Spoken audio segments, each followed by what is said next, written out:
Greetings, everyone. Hope all of you are having an absolutely fantastic day. We are back again with more Pathfinder, Wrath of the Righteous. Let's talk about Slayer, the class that lets you analyze enemy weaknesses and then eliminate them. We've already reviewed these mechanics in my 25 base class mechanics video, which is linked in the description below. Overall, I rank this class a B. Slayer does fantastic damage, even though it can be a tad squishy for a frontline fighter. The first archetype is Arcane Enforcer. You lose 3 rankings of Slayer talents, which definitely hurts, and limits your ability to customize this class. You also lose Slayer's Advance, which hurts if you plan to play this class as a melee character. Finally, you also lose Quarry, which is an absolute death knell for this class and significantly impacts your ability to hit enemies. In exchange for all of this, your Fortitude saves progression is switched to low and your Will save progression is switched to high.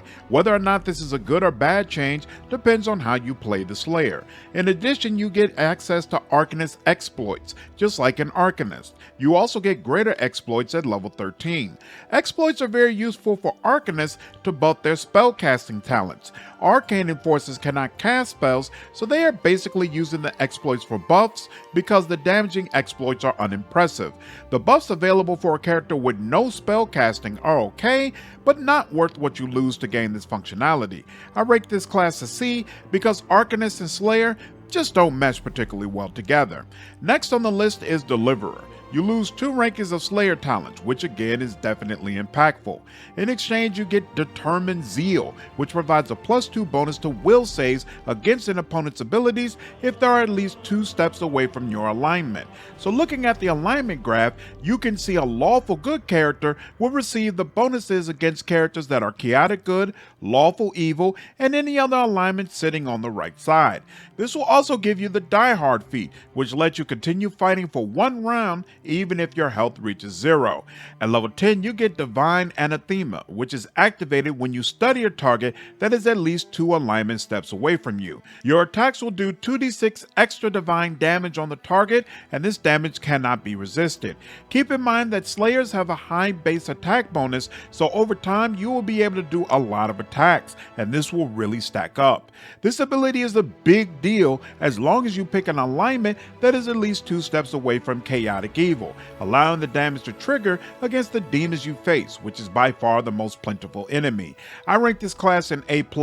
It's an absolutely fantastic option as long as you are willing to stick with 1 alignment. Next up is Executioner. You lose 1 ranking of Slayer talents, which is slightly impactful. You also lose Quarry, which is again deeply impactful and harms this class. In exchange for this, you get Focus Killer, which increases your study target attack, damage, and DC bonuses by 1 against humanoid opponents while decreasing these bonuses against everyone else. This is a terrible ability because demons do not count as humanoid and they are by far the most plentiful enemies in the game. At level 4, anytime you connect with sneak attack damage, the enemy must pass a Fortitude save or become sickened. Sickened is a decent debuff, but the problem is the DC for this ability is based on your intelligence modifier, and it's doubtful you will be able to build that up. You might connect with this early game, but it won't be long before it becomes irrelevant. At level 10, you get an ability that lets you attempt to flat out assassinate a target. You have to attempt this outside of combat, enemies cannot see you, and it must be done in melee range. This forces you to increase the stealth skill, which shouldn't be a big deal because as a Slayer that might be something you are already doing. The real issue with this is a lot of the more powerful enemies are immune to death effects or have extremely high DCs against them.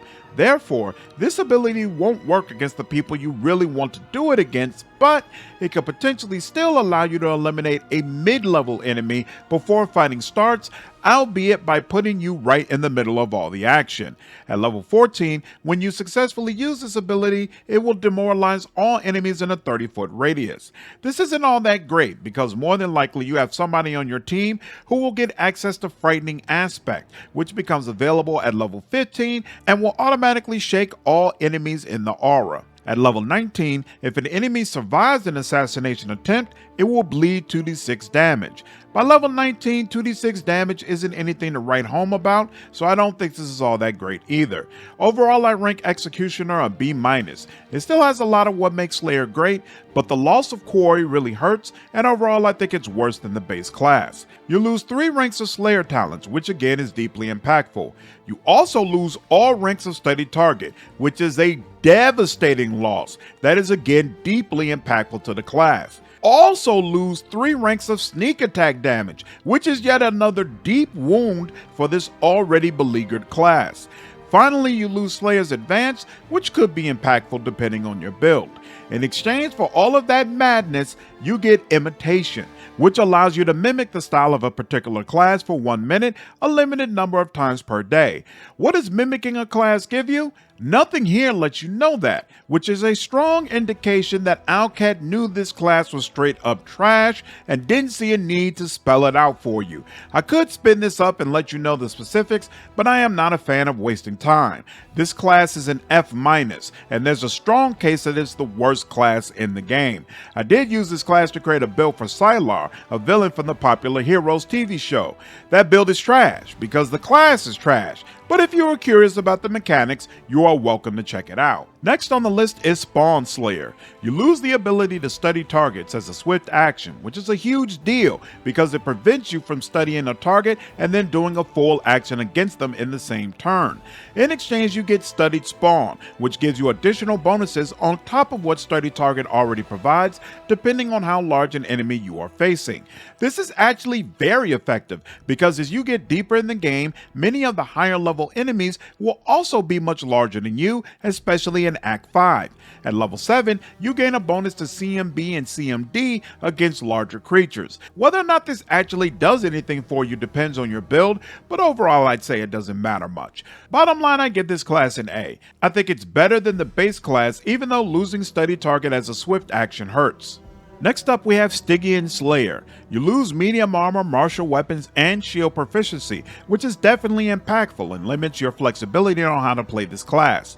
You also lose 2 rankings of Slayer talents, which again is impactful. In exchange for this, you can use invisibility a limited number of times per day. This is absolutely useless because invisibility turns off as soon as you attack an enemy. Greater invisibility is fantastic, but its little brother is unimpressive. At level 10, you can morph into an incorporeal form that most enemies cannot attack and prevents you from attacking. Again, useless because the Slayer wants to be attacking at all times. I rank this class a D, it serves virtually no purpose. Quick note before we review Vanguard: if you enjoyed this video, I would really appreciate you subscribing and hitting the like button. This information tells me which content the channel is enjoying and helps my videos spread to more people. I really appreciate all of the support. Alright, finally let's go over Vanguard. You lose 2 rankings of Slayer talents, which for the final time is impactful. In exchange, you get Vanguard Tactician, which gives you a free teamwork feat and allows you to share it with your team for a brief period of time. As I have said multiple times during this series, your teamwork feats should be on 24/7, and temporarily sharing them is counterproductive. At level 4, you can give your Study Target bonus against 1 enemy to all your party members. This bonus can only be used a limited number of rounds per day, but boosting the attack, damage, and DC of your entire party as a move action is nothing to sneeze at. Finally, at level 7, the Vanguard gains Uncanny Dodge, which obviously make this character a little more tanky. I give this class a C. There are much better Slayer options, but as far as Tactician classes go, this isn't too terrible. That wraps up my rankings for Slayer and all of its archetypes. In summary, I rank Slayer B, Arcane Enforcer C, Deliverer A+, Executioner B-, Imitator F, Spawn Slayer A, Stygian Slayer D, and Vanguard C. Hope all of you enjoyed this video. If you did, please leave me a like, share this content, and subscribe to the channel if you haven't already. I will see you all in the next video. Take care.